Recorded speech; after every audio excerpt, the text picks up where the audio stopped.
ISPR army chief of staff general Asim Munir ने बनू का दौरा किया और दहशत गर्दी के खिलाफ बरसरे पैकार फौजी जवानों के हौसले और अज़्म को सराहा। पाक फौज के शोबा ताल्लुकात आमा ISPR के मुताबिक आर्मी चीफ को बनू में हालिया दहशत गर्द हमले और जारी ऑपरेशन पर तफसीली ब्रीफिंग दी गई।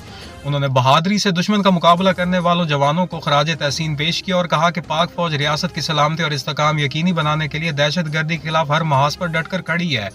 जनरल आसिम मुनीर ने कहा कि दहशत गर्द गिरोह बैरूनी सरजमीन से पाकिस्तान के खिलाफ कार्रवाइयां कर रहे हैं, ताहम पाकिस्तान और कानून नाफिज करने वाले इदारे दुश्मन के अज़ाइम को नाकाम बनाने के लिए पुरअज़्म है।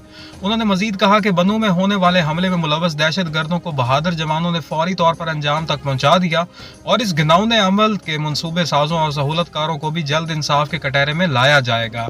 आर्मी चीफ ने CMH बनू का भी दौरा किया, जहां उन्होंने हालिया दहशतगर्द हमले में जख्मी होने वाले जवानों की आदत की और इनके बुलंद हौसले और गैर मुतज़लज़ल अज़म को सराहा।